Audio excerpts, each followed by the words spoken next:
love what Cerence has accomplished.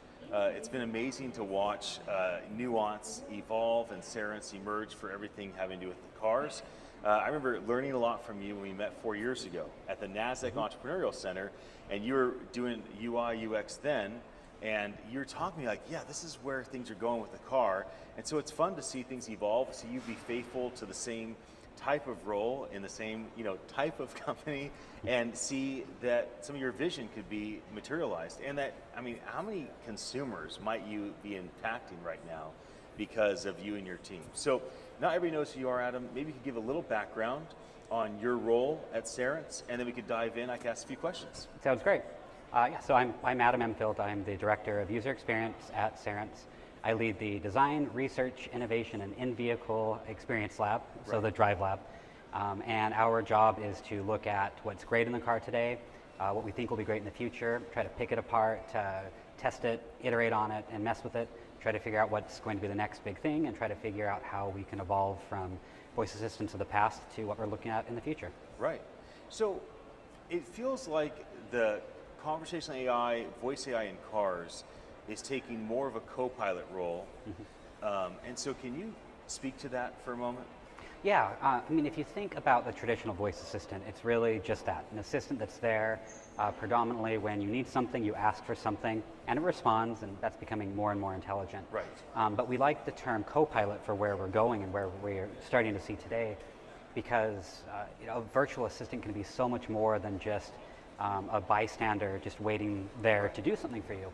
It can truly be that partner in crime with you there that knows you well, knows you inside and out, knows what you're trying to accomplish, everything going on around you, such that it doesn't just sit there and wait for you to ask something, but it can offer things ahead of time, proactively, or it can even just always give you the best filtered results or the best answer given whatever else it needs to know about you, just like another co-pilot sitting next to you in the cockpit would. So I keep hearing this phrase, proactive. So I wrote it down. Proactive voice interaction play. So it's a new phrase to me. So can you speak to that? What is proactive interaction voice play, and how does this play into the development of what's happening at Cerence and in the vehicles? Yeah, so if you think about the evolution of where we've gone for voice commands, it was very much in the car, in particular, command and control. Yes. Dial 208 and give a phone number and it would dial. And it evolved a little more where you could say get directions to, and then eventually maybe you could use NLU and say something more like, help me find the nearest coffee shop. And when we talk about proactive AI though, we're talking about where we're moving towards it talking to you first in the right circumstances. It taking a look at what's going on and saying, hey, I've got something for you. We should do something, or I can do something for you, instead of waiting for you to do something. And so that's a completely new way to think about voice assistants for the most part. And they're becoming more and more capable of doing stuff in this space. What are case studies that are happening now, and what case studies do you anticipate coming up when it comes to proactive AI inside of a car? Yeah, well, safety is, I think, the biggest place you'll see that there's kind of a desire for this. And this could be something along the lines of there is slippery roads up ahead, and the car proactively goes, hey, roads are slippery up ahead in about a mile. Why don't we route you around this and go somewhere else? Or it can be something along the lines of, hey, you're driving a little bit too aggressively, maybe take it down a bit. And there's different things like that around safety where we're seeing people having their earliest willingness to suddenly let a machine speak first instead of invoking it first. But we're also seeing going beyond that to where it can do more things around helping you be more productive or making your ride more comfortable, or other ways to just make it a richer experience, as long as you figure out how to do that just right. So safety, convenience, productivity, all these things will be enhanced for a driver when Cerence releases the kind of new. So how about timing? So when can we expect for the average consumer driving a car that Cerence is a partner to and providing this software experience? Is this rolled out now as a prototype? Is it coming soon to market? Give me some ideas on that. Yeah, so we showed some of these at CES, I guess this year, 2022. Okay. Feels like a long time ago. Yeah, but where we did show some like parking use cases and safety ones, things like that were in very early development stages. I mean, they were functional, but they were early. But what you'll see is that these are in the works in vehicles right now where we're working on building them, such that you'll see the earliest parts of this starting next year in 2023. Now it's going to be an evolution because we don't want to throw it all out at once. The idea of this mental model shift to this proactive assistant is a big one. So it'll be baby steps as we go about it, but you'll see the earliest versions of this throughout next year, and it'll just continue to explode from there. Why do you think it took this much time, not only to execute on it, but also for it to be part of the conversation? Because early on, it was like one-way dialogue. Tell your car what you want done, ask your car some questions. This is a different approach. So first of all, strategy came maybe late to the party, and then it took time for the technology to catch up with this strategy. Why do you think it took a while for the industry to start to develop this out for the consumer? I mean, I think this goes and has to do with more of the broader voice industry, not just in the car, where you've watched people really adapt to voice becoming such a key part of their lives. They went from just, in the case of the car, it's just there to help me stay safe. Or maybe in the home, it's there to play music and give me recipes and set timers. It's gone to where it's becoming a more active part of their life. So when you think about, again, the co-pilot idea there, that's something if people actually have that mental model of that, where they are starting to think, well, wait a minute, if it really is there for me, maybe it's okay if it does a little bit more. And I think we were just starting to see people comfortable with that machine talking to me first. Probably about 2019 is when users and studies for us started kind of, okay, you know what, maybe there's a place for this. But I think it's really just a matter of those expectations and the evolution of the industry as a whole, and the way people viewed voice just wasn't quite ready yet. But now we're right at the point where I think it's the perfect kind of confluence of that strategy and the technology with user expectations. How about, some see it as helpful, and some will see it as intrusive. So where do you strike the balance between these two things? That's tough to get right, and it's because partially it will vary by individuals.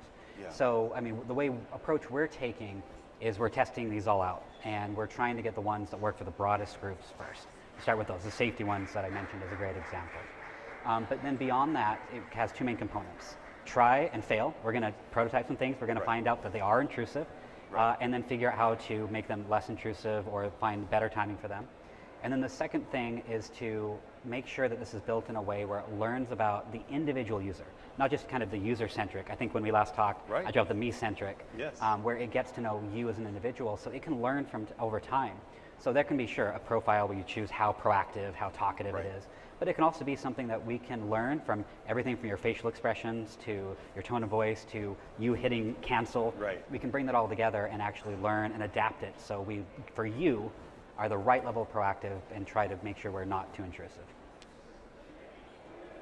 I'm going to go kind of outside the lines. A lot of this tech is built for those that are thriving in the first world. But if things continue to progress for humanity, there's a lot more people that are going to have access to this technology. And so is there much thought toward the 2/3 of the world that's developing, or those that are in a really low socioeconomic perspective? Because a lot of people can't afford to buy these cars. So how does this kind of come down to be able to be widely adopted by consumers? Because everybody wants convenience, everyone wants to be productive, everyone wants safety. So how do we provide this not just to the 10% that are able to buy a brand new, this brand car, right, that has Cerence in? What do you think the future holds for this to be available to more people? I think you're going to have two trends converge that make that possible. There's the more traditional one where it will be in the luxury cars first, where people are paying the extra for things like this, because there's a lot more willingness to experiment and try and to spend the time to get this right. And that will eventually make its way down. And that doesn't help a lot of the world as you were talking about here. Eventually some of that will make its way that way.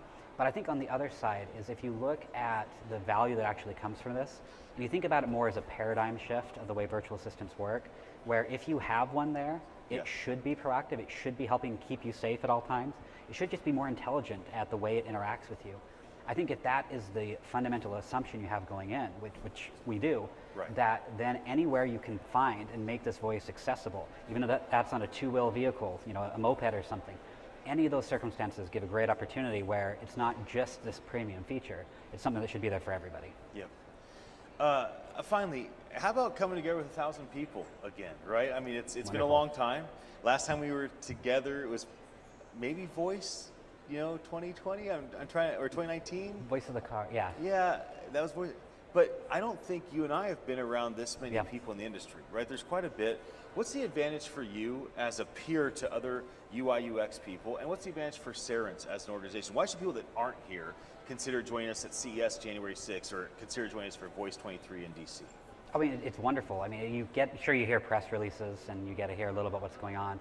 This is where you actually get to hear about some of the newest stuff that's coming up. And you get a chance to, in this case, meet partners you haven't seen in years, or in some cases ever. But then there's these conversations that happen, these new ideas that come up, whether that's from someone on stage or whether it's from a one-on-one conversation. I mean, to me, it's just all about that ability to communicate where these ideas can go next, and to get inspiration from others, and hopefully provide it yourself. And that's why I keep coming back, and why I love these events, and why I'm thrilled to be surrounded by a lot of people again. Well, you're one of the people I look forward to seeing. So glad that you're here. And I've been incredibly impressed with Cerence. I feel like Cerence and Nuance have made decisions that allow others to look at them as a forerunner of what is possible. Is it possible to have more stories like this that allow this technology to be more pervasive and allow more people to have jobs and things to go well? So thanks for sitting down with me, Adam. It's always a joy. Maybe it's watching our conversation. Thanks for your attention. My name's Ian Utile. I'm the CEO at attn.live.